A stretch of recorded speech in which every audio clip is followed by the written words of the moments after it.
Story 1. Boundaries and Freedom. Navigating Ethical Non-Monogamy in My Marriage. I, male, 40, have been with my wife, female, 38, for about 7 years now. I have a daughter, female, 12, from a previous marriage. My wife has always been, as I like to describe it, wild as the west-blown wind. She traveled all over the country in her 20s working as a model, has collected stamps in her passport around the world, and has managed for over a decade to pay her bills through art and gig work rather than a typical 9-to-5. She is fiercely independent, which is something that I love about her and find immensely attractive. She is free to do what she wants, when she wants, and where she wants. It has caused some problems in the past when our relationship wasn't doing well and she was booking trips and overnight house pet-sitting jobs that had her way far more than she was home, but I have come around on that. I made it clear no matter what is going on with us, she should just do what she wants because it creates less problems for us. A little while back, she sat me down and explained to me that she has spent too much of her life not being her authentic self and having to say no to experiences and opportunities because of the people in her life, and that moving forward, she can't do that anymore. She wants us to have an open relationship and has made it clear. It is non-negotiable. It is literally the one and only thing in her entire life that there is any kind of rule around, and that is now chafing her. She is very insistent that she doesn't want to go have sex with somebody and that there is nobody in particular she doesn't mind when she speaks this way, but she wants to be free to flirt or make out with or be physical with somebody should the opportunity and mood strike. I wasn't really happy, and it's not what I want. I made it clear, but I don't think that lifestyle is for me.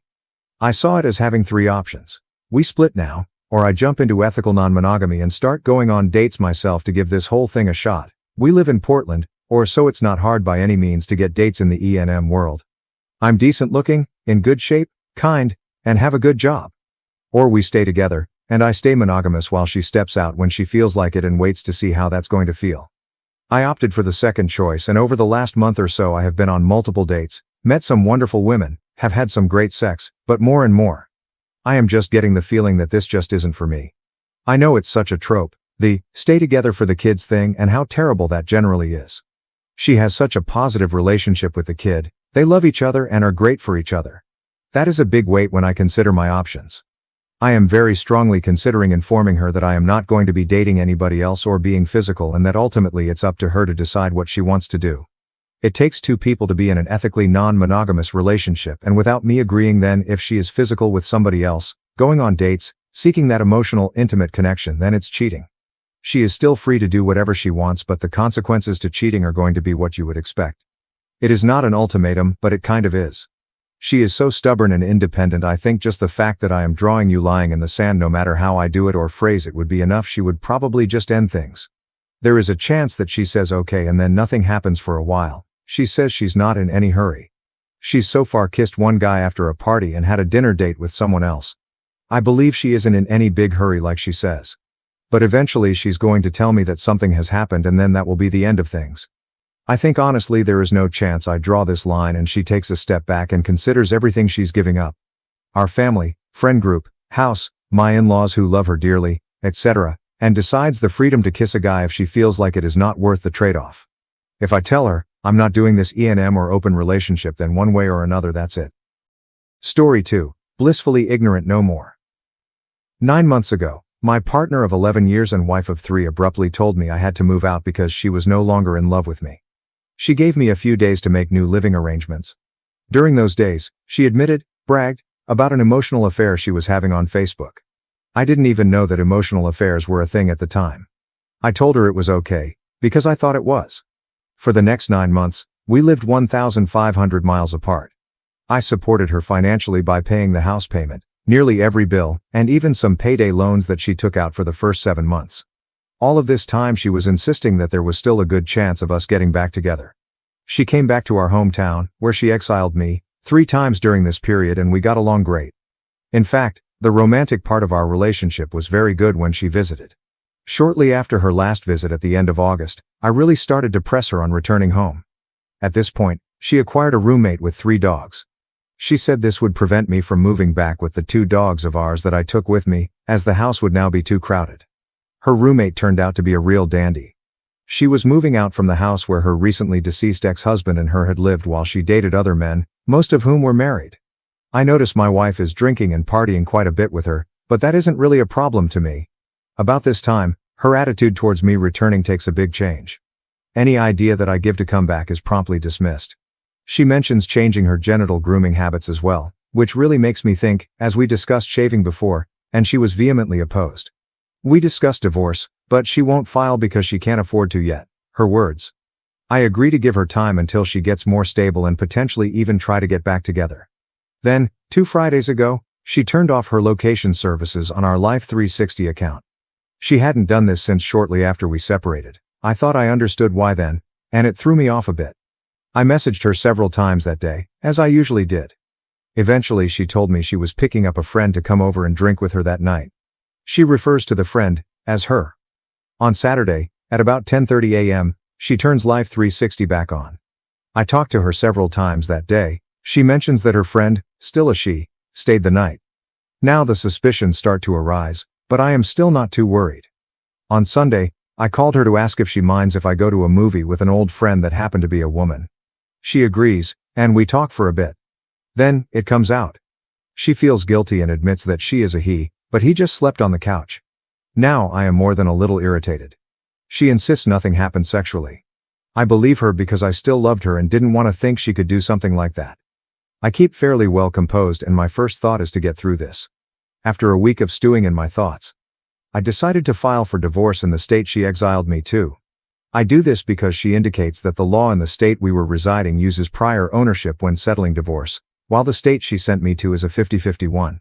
She had stated whenever we discussed divorce how that entitled her to basically everything even though I paid the down payment, put up a $30,000 garage and put another $25,000 into various improvements.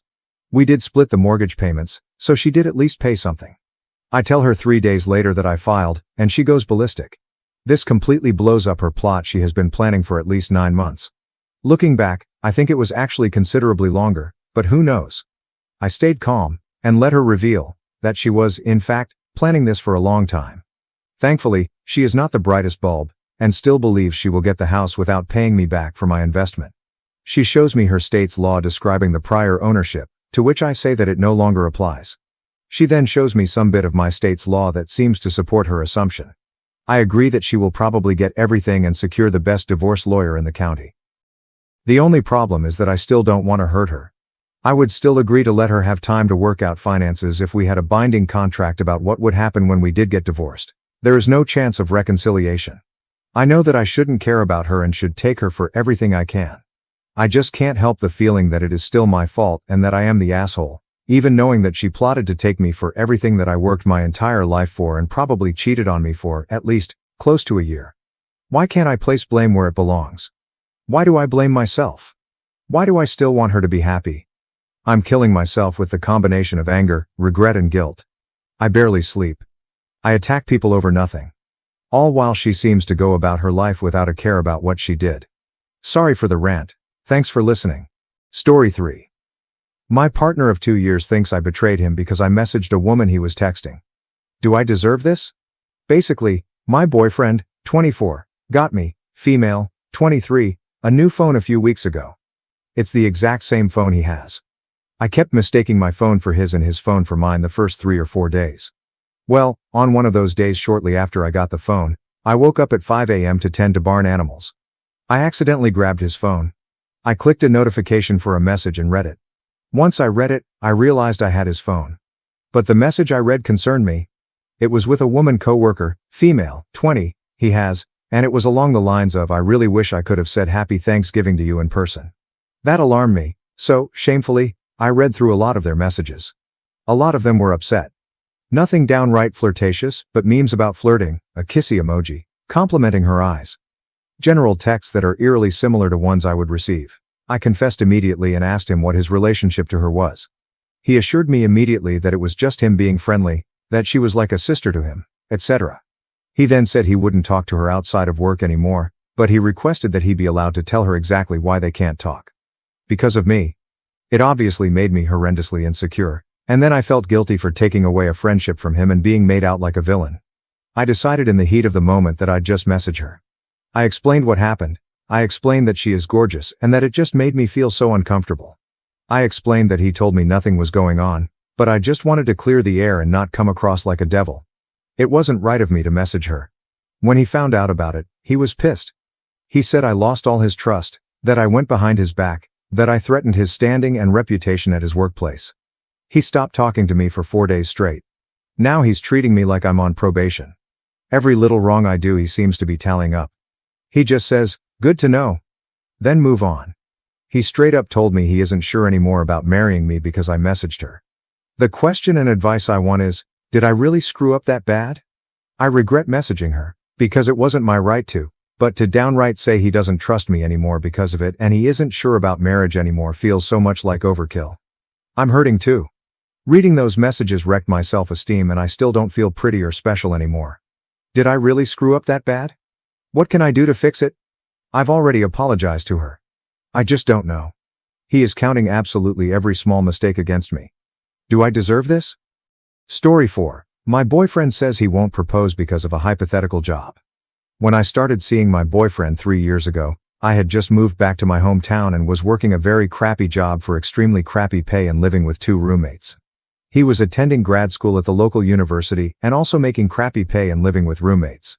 Through finally dating someone who felt like an equal, I started to shed the feeling of being the less than partner in previous relationships and began to build up some much needed self-esteem. When we met, I had given up hope that I would ever be able to get a job using my master's after I graduated into a job desert in 2020. With my boyfriend's encouragement and support, and a bunch of interview prep and cover letter help, I was able to land my dream job earlier this year. He is the biggest cheerleader I've ever had. Since then, a lot of things have fallen into place. I finally had the financial flexibility I was promised when I decided to pursue a rigorous STEM degree. This allowed for us to start trying for a baby, now that we felt it was financially doable. I've also begun working with a realtor so we can buy a house to shelter said baby and move out of the very college house we share with 3 other roommates. After our last house tour, I was talking with him on the way home because I loved it and wanted to make an offer. He said, "I know you love it, but are you sure you can afford the monthly payments all on your own?" Dear reader, I was blindsided.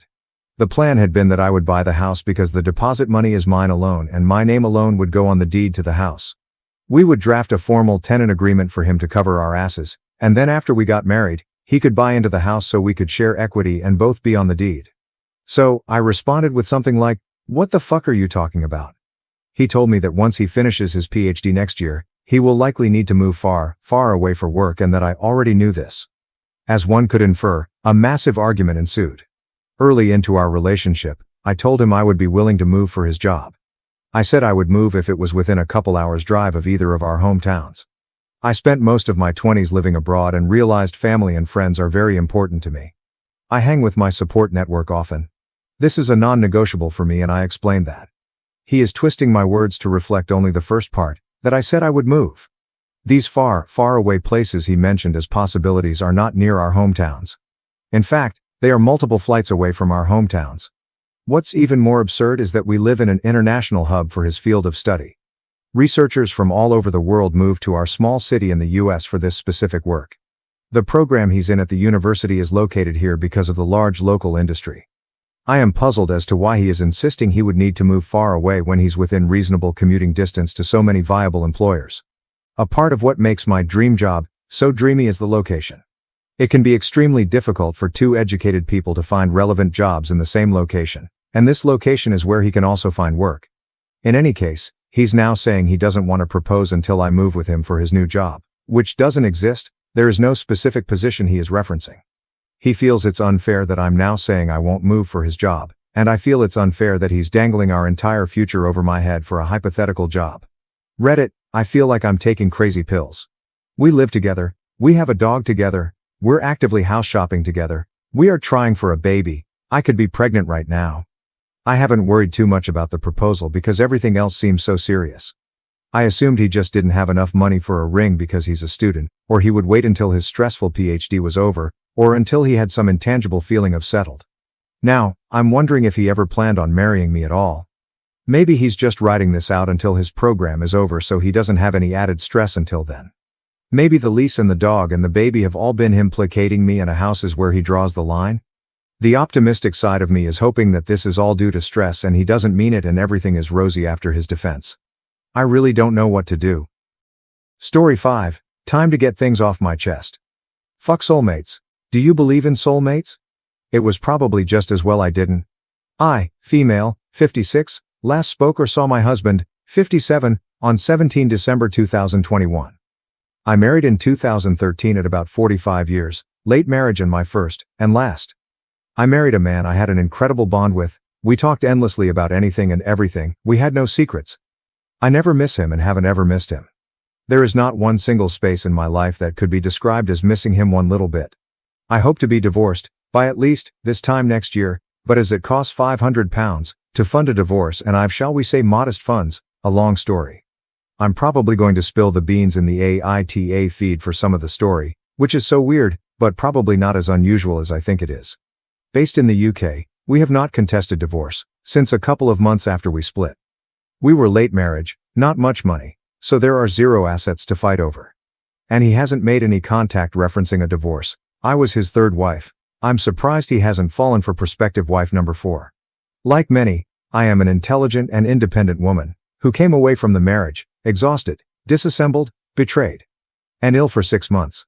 Too late, I realized I had married a self-centered and highly narcissist man, with health issues, his back. I married a man who cast light into my dark lonely world and helped me shine. He married a wife appliance, a full-time carer. He recruited me as his unpaid personal assistant, housekeeper, laundry woman. I loved and married a man who sold himself so well, don't they always? The kind caring, admittedly sexy and a good kisser type, intelligent, gift of the gab. Humorous. Thoughtful. Apparently mature. The experienced man, ex-mortgage holder, ex-care worker with good life experience, good domestic skills. Should I admit, a man at the end of an unhappy marriage. Emphasis: he left his marriage, not for me, not to get away from his wife, but to move towards himself. He moved out, stayed with friends, found himself a flat, for him and his oldest child, his son, must have been 22 at that time. What ultimately saved my sanity was that I don't believe in soulmates, and I never have. He said I was, his mother said so, his sister said so.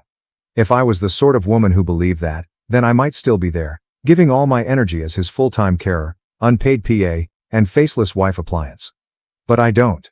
So this first part of my story is about cognitive dissonance. How it took me 6-ish years to wake up to the fact that because I am XX chromosomes, brave, caring, resilient, creative, that I had signed on the dotted line, taken his last name. And instead of joining him in creating his longed-for home, warm, cozy with a metaphorical white picket fence.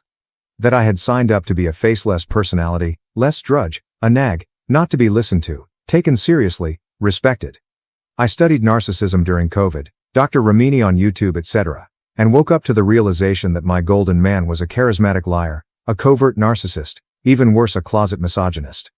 A man with severe ADHD and dyslexia. I walked through his late diagnosis, with him all the way.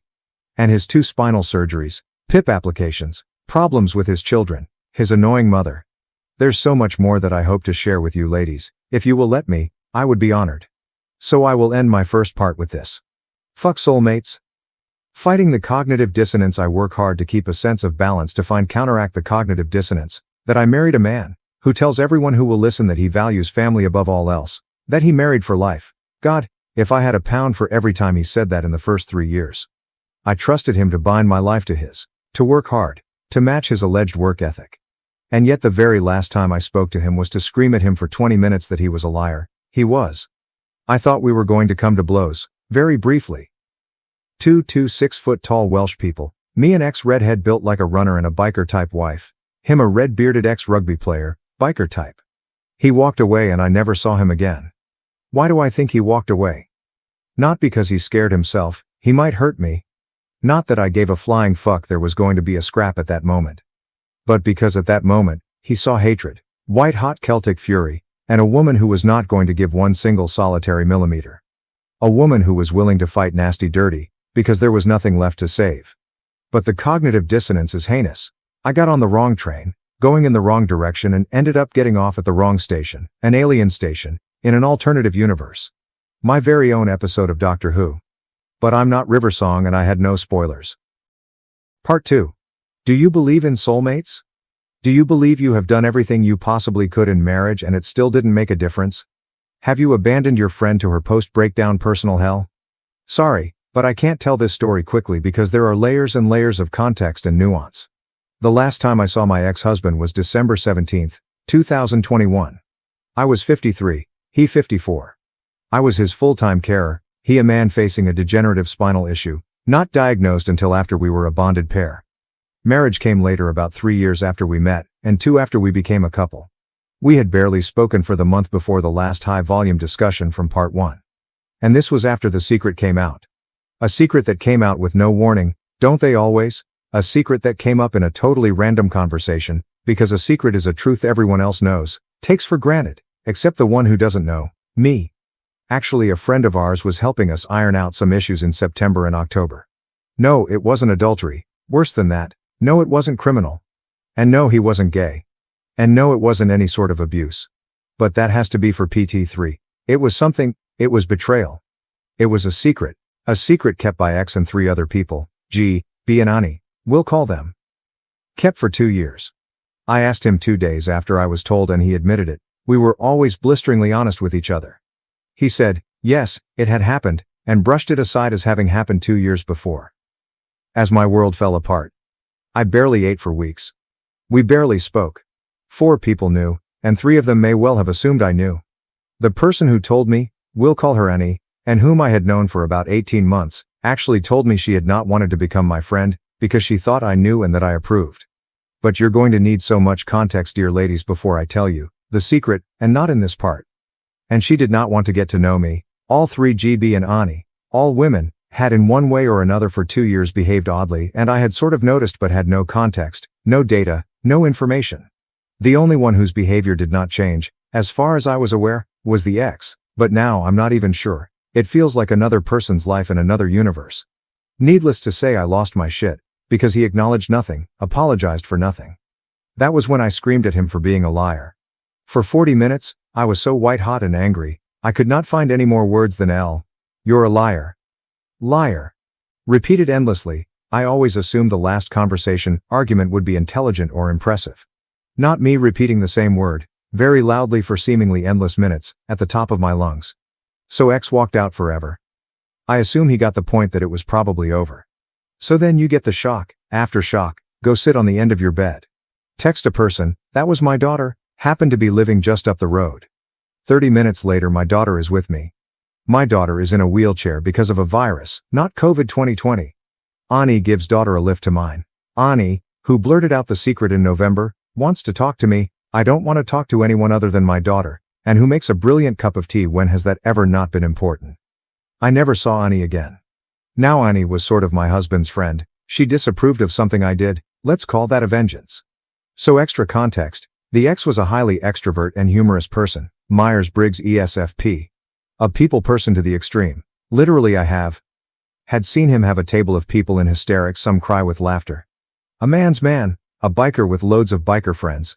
And loads of friends, acquaintances, who the hell knows now? Me, I'm the introvert, studious, nerdy, watchful, Myers-Briggs, INTJ. I like Agatha Christie, Sherlock Holmes, CSI action films and assassins. I also have a good, if dark sense of humor, also able to ride a bike. Any bike of any size, but was not a biker.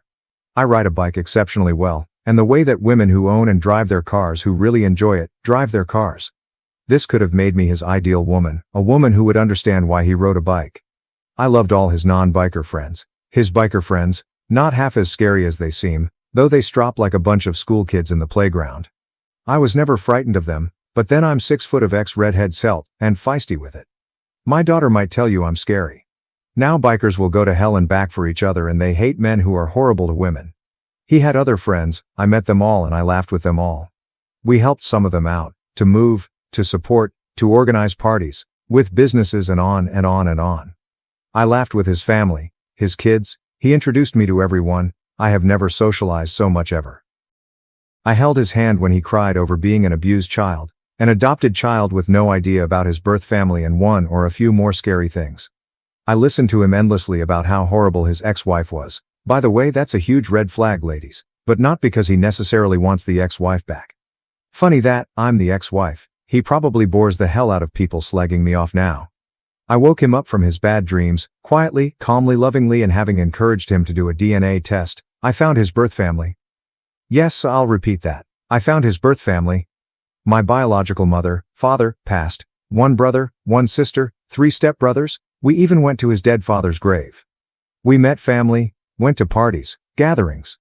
He talked to his sister for hours. What a ride. I promised him I would find them and I did, 'cause I got skills and I'm good like that. I promised, because he was so desperate to know, because there was a huge terrible gap in his soul that never went away, and because he was once my world, and I wanted to give him a present greater and more lasting than money could ever buy. This was in the 18 months before the secret came to light and the thing had probably already happened. I can't tell you how someone can keep a world-altering secret and still take so much from another. So we broke up. And at the time I really didn't feel up to talking to Ani.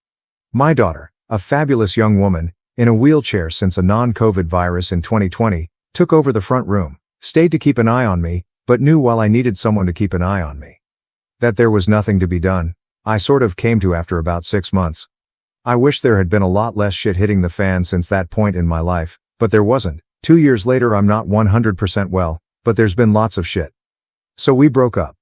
And over the next weeks and months, people showed up, they helped, they listened, they supported me. Men and women were wonderful to me, warm, supportive, giving, helping. It's a f-king lie. Nobody came, nobody ever came, nobody ever has come back, nobody connected to my ex has ever spoken to me from that time forward. On December 17th, 2021, the world stopped, because I stopped it. Because I had to stop it. Because like Bruce Willis's character John McClane says, I'm that guy because there's nobody else here, nobody here who can do it. The world stopped and like Thanos's click. An entire human man and every single solitary person he knew and who knew me, disappeared in an instant, forever. Forever, an apocalyptic extinction level event. Probably not going to come as a surprise that I have some level of social anxiety, and had a galaxy level trust issue with my fellow humans. Even all those big scary biker guys, bastion of manliness, protector of women, none of them ever came. And none of them will ever be forgiven. Mind you, you cannot forgive thin air and non-existent people. Did I lose my ever-loving shit 8 days before Christmas in 2021? Yes. Did I technically throw him out? No, but it's probably just as well that he stayed away. I might have had to dig a grave. And I'm a gardener, I know how to dig a hole. My vengeance, I warned him for years if he ever did to me what my daughter's father did, to lie and leave me on my own, with the memories. Then there would be consequences. I never thought he would betray me, ever. Did I tell them, his daughters and his sister, what the secret was? Oh yes, I did. Did I tell them other secrets he'd been keeping and that I'd been keeping for him? Oh yes, I did. For years I had warned him that if he ever betrayed, the way my daughter's father did in the early 1990s, that I would not go quietly into the dark night, not be left with a head full of horrors, because too that's what happens to discarded wife appliances. Probably made no difference at all, some people are like that. But at least I took action, didn't stand silent and shocked like a flipping doormat. They say, a man who goes out to enact vengeance, should first dig 2 graves. I utterly agree, but he killed everything about me that mattered, stone dead. What I regret is everything after approximately 2017, the first time I left him and went to my mother's for a week. Because he groveled and promised he would change, he lied to the depths of his very soul. But the past is the past. They do things differently there. I shall end this part of my journey with a quote that I wrote. Good men teach love and compassion. Bad men teach you to spite and to fight. Toxic men teach you how to plan. We'll see how this goes, and I might trust you with some secrets. I'm not necessarily proud, but the secret needs real context. Story 6. My boyfriend got me a huge surprise gift that I think ruined my Christmas. We have been together for 3 years, but this has been the first time we are financially stable enough to actually get a Christmas tree, a good haul of gifts, and decorate our apartment. This was always my favorite time of the year as a kid. I grew up in kind of an abusive family where I was forced to be an adult at a young age to take care of my siblings while my parents constantly worked and broke up and threw each other out, but everyone just seemed happy around the holidays. We both live across the country from our families and see them a few times a year for a week or so at a time. We budgeted enough to splurge a little this year, and we both started good jobs at the start of the year that gave us both bonuses. Together our bonuses are a combined $1,500, and we agree this is the firm budget for Christmas gifts, split evenly. I know it seems like a lot, but there are several things we have both gone without for a while when we were struggling for the first couple years of our relationship financially. We both desperately needed new clothes and a few other miscellaneous items. We both prepared lists of clothes, shoes, cologne, perfume, things for our apartment like a rice cooker, new bedding, some items for our dog. In total I bought him everything on the list. I told him several times that I was so excited for our first real Christmas together, emphasis on our Christmas, and I told him over and over again how extremely romantic and intimate I thought it was going to be. In my head we would simply have a low-key Christmas, stay in, cook a big meal, mess around in bed for most of the day and play video games or something. I felt like I communicated this clearly and we both agreed. I know for sure we talked about it and he never seemed to contest or ask for anything else. We spent the entire month of November talking about our mutual excitement and seeking out activities for us to do together, dates, board games, etc. We had a few dates planned. I don't know what came over him last night, but he decided to tell me my Christmas gift early. He spent a large portion of my gift budget on a plane ticket for my kid's sister, orchestrated and planned with my parents to send her to our apartment to spend Christmas with us, and got my sister some gifts to open on Christmas morning so she wouldn't feel left out. He has a whole week planned for him, me, and my sister. All of our date ideas, but he included her. We will go see Christmas movies and Christmas lights with my sister. He got me 1 to 3 items off of my list, but none of these items were the things I needed. Warm clothes, shoes, bras, a winter coat, cosmetics. We both made a lot of sacrifices this year while we struggled together, and I was looking forward to getting some items that would help me feel like me again and not like I was just in survival mode. My gift is that my sister is getting a vacation to my apartment. When he explained this to me, I just started crying. I feel so insanely frustrated. I love my sister, and we are very close, but it's because I am more like a parent to her. When I moved away and met my BF, I had some independence from this, but now something I was really looking forward to has been turned into a babysitting experience where I'm in charge of giving my sister a child's Christmas experience. I'm upset that my boyfriend doesn't know me well enough to know that this was actually one of the worst things he could do for me. He knows I hate surprises and grand gestures. I told him this really ruined my Christmas, and it's something that can't be undone without upsetting my sister, who I feel responsible for. My boyfriend is telling me I'm being ungrateful and that he tried his best to be thoughtful, but I can't shake the feeling that this was the last thing from thoughtfulness. Can someone please offer some insight? Story 7. My husband cheated, so I made sure he regretted everything. When I found out my husband was cheating, I didn't cry. Oh no. I laughed. This man really thought he could fool me, but I wasn't about to just walk away. I wanted him to feel it, all of it. Step 1. Taking what he loved most, besides himself. My husband is obsessed with his car, a sleek, expensive sports car that he's practically married to. The funny thing? The car loan was entirely in my name, and that little detail had some big perks. I called the bank and reported it stolen. That's right, I told them someone had taken it without my consent. Not only did the bank repossess the car, but he also got a visit from the cops. Watching him get handcuffed in our driveway was priceless. He had to spend the night in jail until they sorted it out. Step 2. Ruining his precious image. My husband is one of those people who live for social media, always posting photos of our perfect life. So, I decided to have some fun. I created a series of Instagram stories where I pretended to be the most heartbroken, wronged wife. Think dramatic, teary-eyed selfies with captions like, "Some people just throw it all away. And trust is such a fragile thing." Then I dropped the bomb. A final post with a screenshot of one of his texts to his side chick that read, "Tonight is gonna be wild, babe. Can't wait to kiss you everywhere." Let's just say his friends, family and boss all saw it before I blocked him on every platform. His mother even left a comment on the post. "We raised you better than this." Ouch. Step 3. Taking his job down. Since he'd been sneaking around during work hours, I knew he wasn't exactly an employee of the year. So, I made an anonymous complaint to HR about his unprofessional behavior and inappropriate use of company time. I even hinted that he'd been stealing office supplies and using company funds for personal expenses. Guess who's now under a full-blown investigation? I imagine he's sweating buckets right now, trying to explain the personal expenses while digging himself even deeper. He's about to lose that cushy paycheck, and the best part, he won't be able to afford his fancy lifestyle without me. Step 4. Crippling his finances. I didn't just empty our joint account. No, that would be too simple. Instead, I transferred all our cash into an offshore account in his name, which was technically legal. He has no idea it exists, so now he's on the hook for taxes on an account he doesn't even know he owns. That's right, when tax season rolls around, he'll have to explain to the IRS why he's hiding money in a secret account. Good luck with that audit, sweetheart. Step 5. The ultimate power move. I spent weeks planning this last move. Since the lease on our house was in my name, I quietly sublet the place to someone else without his knowledge. I told him I'd be away visiting family for a while and made sure to pack all my essentials. He thought he had the house to himself, until he came home one night to find a new family living in his bedroom. He was clueless and tried to call the police, but they showed him the sublet lease with my signature. When he tried to confront me, I just laughed. "It's my place. You're a guest, remember?" I told him over the phone as I hung up, blocking him one last time. The ending he deserved.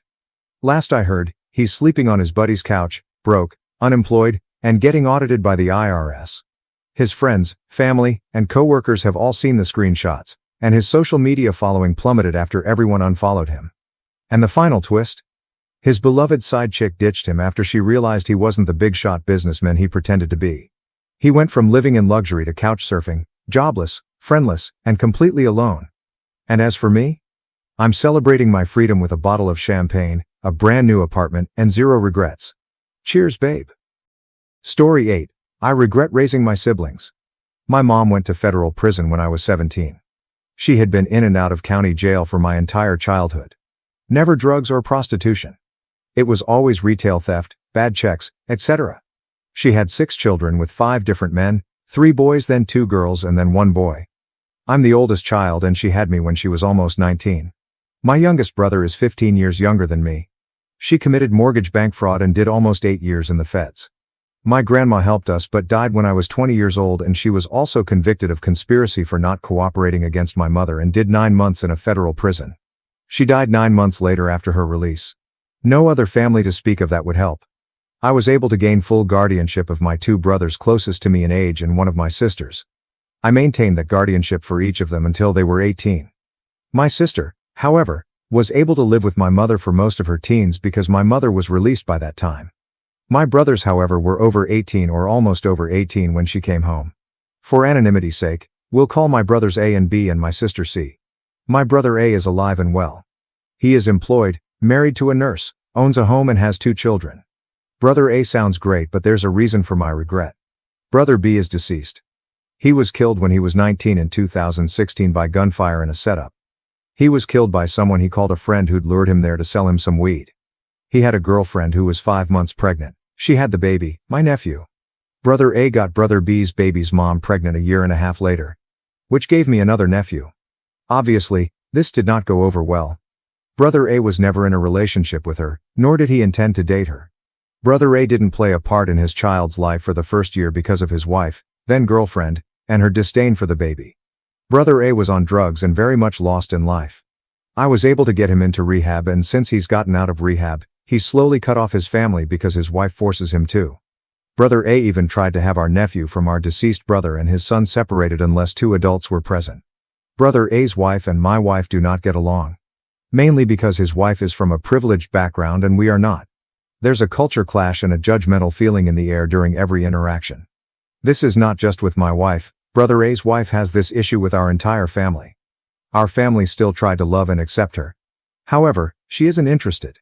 Brother A and his wife have a daughter. My family isn't allowed to know her. He can't stop us from knowing his son because his son's mother, remember she has a kid with our deceased brother too, is like a sister to my family. Which only makes the situation worse. Brother A was well aware of all of this and acted as if she was a sister to him as well, but clearly he wanted more. Brother A has made up disgusting things about our deceased brother's 6-year-old son and had his lawyer put it in writing in an attempt to separate his son and nephew. Sister C is 18. She has a speech problem and is on the spectrum. However, she refuses to admit this as an adult. She does not work. She got her diploma online during COVID and cheated. She had Brother A's wife do all of the work for her. She got pregnant at 17. We did not find out about the father until well into her pregnancy. Sister C continually lied about her child's father's age. She gave multiple ages and names. Finally, we found out he is the same age as me. 14 years older than my sister, in his 30s. She had the baby and within a month had a new boyfriend. She moved in with him. We had a major falling out over her lifestyle, her taking a newborn to a man's house she barely knows, etc. Sister C was involved in an incident between my other sister, herself and my mother-in-law in which the police were called. This incident resulted in Sister C messaging me demanding I pay for her phone to be fixed. She had already gotten the front paid for and fixed by someone else. She was demanding I fix the back of her phone. When I refused, she tried to guilt me by saying I didn't care about my niece. She would miss doctor appointments, etc. because of this. Meanwhile, it was the back of her phone and she was literally communicating with me on her phone. Sister C told me she knows more about being a parent because she has a baby and I don't have children of my own. Something you created, in her words. So my 2 current stepsons who I've raised for the past 6 years, they don't count because they're not my blood. My siblings, including her, who I struggle to provide for and raise, don't count because they're not my biological children. So I raised 3 kids. 1 is dead. The other 2, I don't even speak to. Honestly, the disappointment they fill me with has me hurt beyond belief. I find myself crying when my wife isn't around or when she's asleep. I'm not ashamed of her to see me cry. I just don't even have anything to say about it anymore. Why was my brother taken? Why is my other brother acting this way toward me and his family? Why is my sister living like this? I raised all of them to be so much better people. I really tried. I was a kid, but I was at every doctor appointment, school meeting, IEP meeting. I worked 7 days a week at 2 jobs. I gave up on going to college so I could work and provide for them. It cost me so much time and effort. I regret not putting that time and effort into myself. I'm not where I want to be in life. I never imagined having a bad relationship with any of my siblings, especially the ones I raised. I feel like such a failure. Story 9. AITA for leaving my boyfriend after 5 years because he cheated on me? Part 1. Hi, I don't know how to do this for privacy reasons. I will change the names of the people I'm about to talk about. So I, female, 20, met my boyfriend in high school. I met him through a friend who was his ex. He is 21 and has a perfect life. He has a supportive mom and dad and has a close bond with both his brothers, M18 and M19, in which I have come from a broken family. Recently his little brother, we'll call him Joe, male, 18, got a girlfriend. At first she was cool and we got along until she stopped liking me. One day she would invite my boyfriend to things and not text me but my boyfriend. I went through his phone one day and she had texted him if he wanted to hang out and thankfully he said no. I had a cry about it cause past relationships I have been cheated on and went through a rough depression state also because my mom just died. So my boyfriend, we'll call him Fred, was always there for me. Supported me and loved me no matter how hard I pushed him away. We love each other and even though he cheated on me I still love him because of all the memories and times we have had together for the past 5 years. So one day I stayed at his house because I live with my auntie as we are not ready to move in with each other, but his little brother Joe and his girlfriend live together with their mom and so does my boyfriend for financial reasons. So I went to go do his laundry one day and I saw a black thong and I knew it wasn't mine because I know exactly what mine looked like. I had to go at him and asked her if these were hers and she said yes and nothing else. He doesn't know why or how they got in there, but it definitely wasn't me. After a huge argument he took me home and said we should have a break cause he couldn't take it anymore. Part 2. After he dropped me off I couldn't think and all I did was cry to my sister and she said to leave him and said she always had an off vibe of Joe's girlfriend. For context, she is short and got a good figure and she comes from a loving family whereas I am tall girl and a bit lanky but still have an okay figure. When I found out he cheated was when I went to stay after we had a week break. Joe and their mom were in another country for family reasons but my boyfriend couldn't go cause he had work so it was his Joe's girlfriend and my boyfriend at home alone. He picked me up and was acting weird and distant and awkward every time I went to go hug and kiss him. He was never like that, he was always so loving and affectionate every time, so when he did this I was a bit surprised. As we walked into his room I found another pair of her undies but they weren't in the basket, they were on the floor right next to where they slept. I got mad instantly and screamed at him if he had cheated. He yelled at me and got angry and denied everything. We sat there in silence for what felt like hours. Until Joe's girlfriend walked in. She didn't know I was here cause she just got back from work. When she walked in she asked if my boyfriend had told me what happened between them the other night and I just started crying cause I knew that he had cheated. He begged and peeled with me to let him explain, but I didn't. I knew she didn't like me but I never thought she would go around my back and sleep with my boyfriend. So when I calmed down I just felt numb and empty and started asking him why he didn't love me or want me and he said he did love me and kept trying to hug me but I kept pushing him away. At this point I already said I want to break up but he wouldn't let me leave. He sat in front of the door crying and begging and I didn't know what to do cause Joe's girlfriend was trying to tell my boyfriend to let me go and I wasn't worth the time and he was yelling at her but when I walked home. He later texted me saying he wanted me and that it was stupid what he did and that he would change and he would tell his brother to make things right. I'm not sure what happened with Joe and his wife because it's none of my business but my boyfriend started bringing me flowers and chocolates to my house and begging me every day to take him back. I'm not sure what to do. I love him but I'm also hurt. What should I do? Story 10. A little in-law history. My father-in-law has always acted like he's untouchable.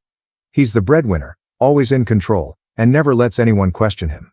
My mother-in-law has put up with his affairs and toxic behavior for years, but she's finally had enough. Their marriage has been rocky for as long as I can remember, but Susan stayed because she felt trapped. Rick made sure she was financially dependent on him. One of father-in-law affairs, before Megan was born, was with Megan's mother. And based on what you guys pointed out in my last Reddit post, mother-in-law now thinks father-in-law affairs might actually be Megan's father.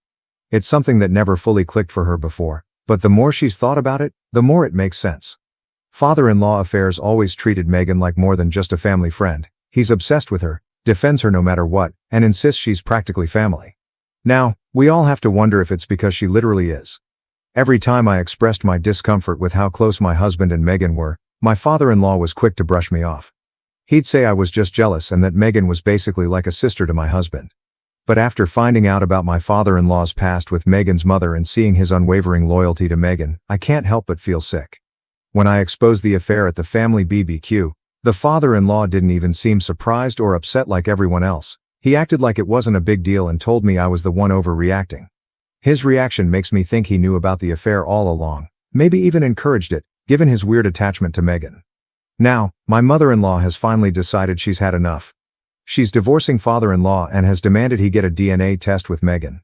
If he refuses, she's done for good, though at this point, she's already made up her mind to leave him no matter what. The DNA test is just to confirm what we all suspect. That father-in-law has been hiding this massive secret for years. I'm disgusted thinking about the lies we've all been living with, but at least now, my mother-in-law and I are finally ready to move on and leave the mess he's made behind us. Here's a backstory for Susan based on the Reddit story. My mother-in-law is one of the strongest, kindest people I know, but she's spent most of her life living in the shadow of her husband. From the outside, you'd think they had a perfect life. Father-in-law was the breadwinner, and mother-in-law was the loving wife who kept the family together. But behind closed doors, she's been dealing with father-in-law affairs and controlling behavior for decades. Over the years, she's confided in me, especially as our relationship grew stronger, and I learned that she's been living with the pain of his infidelity for as long as she can remember. Fael always held the power in their marriage. Financially, he kept mother-in-law dependent on him, making sure she couldn't leave easily. Emotionally, he manipulated her into thinking that his affairs were just something men do, and that she should stay quiet to keep the peace. It's heartbreaking, really. Mother-in-law was always the one holding the family together, making sure everything seemed perfect on the outside, even when father-in-law was off cheating behind her back. Despite everything father-in-law has put her through, mother-in-law is an incredible person. She's always had my back, especially when I found out about the affair between my husband and Megan. While Rick dismissed my feelings, saying I was overreacting, mother-in-law was the first to call them both out for betraying me and our family. Watching my mother-in-law find the strength to walk away from father-in-law has been inspiring. She's been through so much, but now she's ready to live her life on her own terms. It's been a painful journey for both of us, but at least we have each other's support as we move on from the toxic mess that father-in-law and soon-to-be ex created. Story 11. I went on my partner's phone and found something I didn't want to find. Just an hour or two ago I was just chilling listening to YouTube while I was trying to go to sleep. My recommendations showed a channel telling Reddit stories of cheating spouses. Although some of the stories are fake, I can tell they are by the way they are written. They've kinda giving me insight on what areas of the relationship to look at with close eyes, and the idea dawned on me. What if I go through her apps and type in names I see often that aren't people I know of personally and see what pops up? So I did that and I was shocked to find a guy in her contacts through Snapchat. He's shirtless and biting his lip in the picture. I don't see any phone calls nor any texts. My logic is that all the people she talks to regularly and of importance to her have pictures in their contacts. On top of that, out of all the pictures she could have used, she chose that one? So to me that eliminates a supposed friendship if that were to pose as an excuse. Which normally it is a commonly used excuse. Mind you, all the other signs I'm getting, such as 1. Lack of sex. 2. Fluctuating affection. Cuddles, hugs, compliments, PDA. 3. Questionable effort in the relationship. 4. Occasional weirdness around her phone. 5. Vaguely claiming the relationship if not much at all, meaning I'm on her cover photo on social media but relationship status isn't labeled in a relationship. 6. When she gets mad she admits things she secretly has thought about me out of spite. I feel like there's blood on the walls I'm ignoring in hopes to keep our relationship going. But I really don't know what to think of any of this. I don't know if I'm overthinking it or if I'm right. I don't know what to do. What should I do? If you enjoyed this video, please don't forget to give a like, share it with someone, and subscribe for more stories that inspire, provoke, and connect us. Thank you.